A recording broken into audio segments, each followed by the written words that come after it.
Right encounter సంబంధించిన breaking చూస్తున్నాం. ఛత్తీస్గఢ్ ఒడిశా సరిహద్దులో మరోసారి కాల్పుల మోత మోగింది.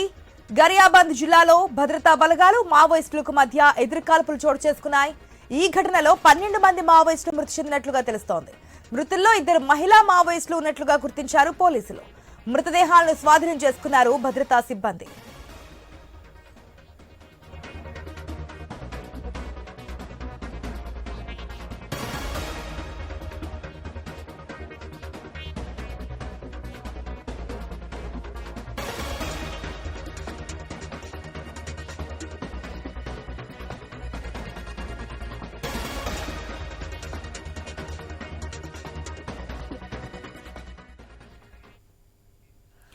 రైట్ ఛత్తీస్గఢ్ ఒరిస్సా సరిహద్దులో మరోసారి కాల్పుల మోత మోగింది. ఎన్కౌంటర్ సంబంధించిన బ్రేకింగ్ చూస్తున్నాం. గరియాబంద్ జిల్లాలో అటు భద్రతా బలగాలకు ఇటు మావోయిస్టులకు మధ్య ఎదురు కాల్పులు చోటు చేసుకున్నాయి.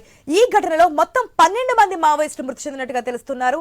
మృతి చెందిన వారిలో 2 మహిళా మావోయిస్టులు కూడా ఉన్నట్లుగా గుర్తించారు పోలీసులు. మృతదేహాలను స్వాధీనం చేసుకున్నారు భద్రతా సిబ్బంది. ఎన్కౌంటర్ సంబంధించి మరిన్ని డీటెయిల్స్ మా ప్రతినిధి నవీన్ ద్వారా తెలుసుకుందాం. రైట్ నవీన్, ఎన్కౌంటర్ సంబంధించిన డీటెయిల్స్ ఏంటి? 12 మందిలో 2 మహిళా మావోయిస్టులు ఉన్నట్టు కూడా ఇన్ఫర్మేషన్ అందుతోంది. ఎవరు ఏంటనే డీటెయిల్స్ బయటికి చెప్పారా?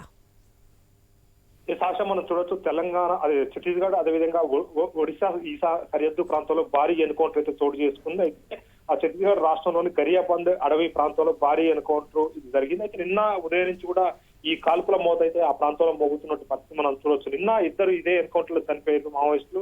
ఈ రోజు తెల్లవారుజామున జరిగినట్టు కాల్పులలో ఇప్పుడు 10 మంది చనిపోయినట్టుగా భద్రతా బలగాలు అయితే వెల్లడించినట్టు పరిస్థితి మనం చూడొచ్చు. దాదాపుగా దీంతో మొత్తం కూడా 12 మంది మావోయిస్టులు చనిపోయినట్టుగా ఇప్పటికే అక్కడ ఉన్నట్టు భద్రతా బలగాలు వెల్లడించారు. వాళ్ళ దగ్గర నుంచి భారీ ఎత్తున కూడా ఆయుధ సామగ్రిని కూడా పోలీసులు అయితే స్వాధీనం చేసుకున్నట్టు పరిస్థితి మనం చూడొచ్చు.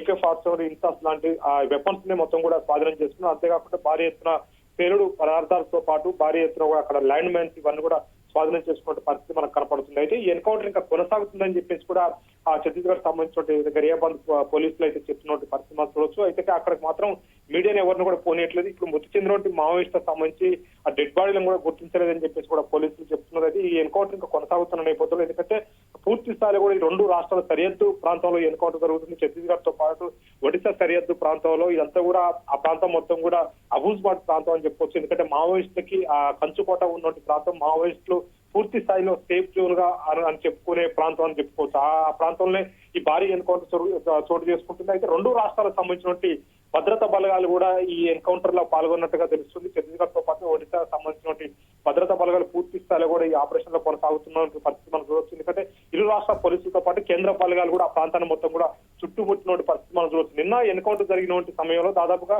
150 మంది మావోయిస్టులు వాళ్ళందరూ కూడా చెల్లా చెదురుగా తప్పించుకున్న పరిస్థితి కనపడ్డది. అయితే ఆ ఎన్కౌంటర్ లో మాత్రం 2 మహిళా మావోయిస్టులు చనిపోయారు. అయితే అదే ప్రాంతంలో ఇంకా సెర్చింగ్ ఆపరేషన్ కొనసాగుతుంది.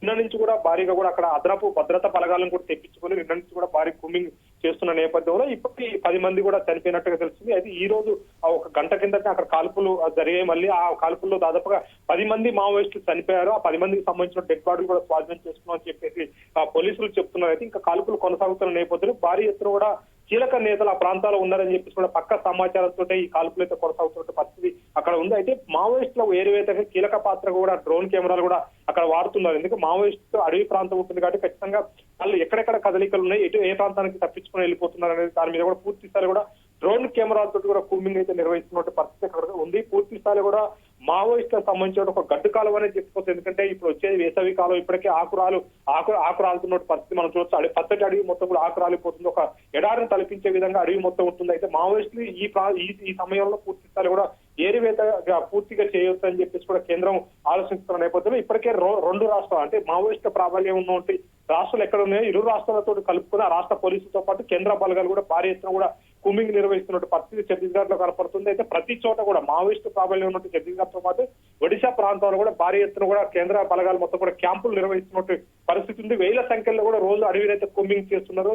1000 సంఖ్యలో అడవిని మొత్తం కూడా జల్లెడ పడుతున్నట్టు పరిస్థితి ఇక్కడ ఉంది. అయితే మావోయిస్టు సంబంధించి ఎప్పుడు ఎన్కౌంటర్ జరిగినా 10ల సంఖ్యలో కూడా చనిపోతున్నారు మనం చూడొచ్చు. ఈ జనవరిలో దాదాపుగా ఈ రోజు 21వ తారీఖు ఇప్పటికే మావోయిస్టు దాదాపు 30 మంది పైన కూడా చనిపోయినట్టు పరిస్థితి కాబడుతుంది. అంటే రోజుకొకరు చొప్పున వేసుకుని ఇప్పటికే 30 మంది పైన కూడా మావోయిస్టులు చనిపోయారు. 20 రోజుల వ్యవధిలోనే ఈ ఏడాదిలో 30 మంది పైన మావోయిస్టులు చనిపోయినట్టు ఆ పరిస్థితి ఇక్కడ ఉంది. అయితే కీలక నేతలు ఎవరు మాత్రం కూడా పట్టుబడట్లేదు. మావోయిస్టులకు ఇక్కడ కూడా ఎన్కౌంటర్లు చనిపోవట్లేదు. మామూలుగా ఏదైతే దళ సభ్యులు వీళ్ళు మాత్రమే ఎన్కౌంటర్లు చనిపోతున్నది. అయితే కీలక నేతల కోసం మాత్రం అక్కడ ఉన్నట్టు కేంద్ర బలగాలతో పాటు రాష్ట్ర పోలీసులు కూడా పూర్తి స్థాయిలో కూడా కూమింగ్ నిర్వహిస్తున్న పరిస్థితి మనం చూడొచ్చు. ఎందుకంటే కీలక నేతల్ని కనుక ఎన్కౌంటర్ చేస్తే మావోయిస్టు సంబంధించిన ఉద్యమం మొత్తం కూడా అయిపోయే అవకాశం ఉంటుందని చెప్పేసి కూడా పోలీసులు భావిస్తున్న నేపథ్యంలో పూర్తి స్థాయిలో కూడా ఏజెన్సీ ప్రాంతాల్లో ఎక్కడైతే కీలక నేతలు మకామేశారో, ఎక్కడైతే వాళ్ళు షెల్టర్ జోన్ గా చేసుకొని ఉంటున్నారని కేంద్ర రాష్ట్ర కమిటీలకు సంబంధించి మొత్తం కూడా ఈ ప్రాంతంలో ఏదైతే ఛత్తీస్గఢ్ రాష్ట్రంలోని పూర్తి స్థాయిలో అబూజ్బడ్ ప్రాంతంలోనే ఇటు ఒడిశా ఛత్తీస్గఢ్ సరిహద్దు ప్రాంతం అబూజ్బడ్ ప్రాంతం ఉంటుందో ఆ ప్రాంతంలో పూర్తి స్థాయిలో కూడా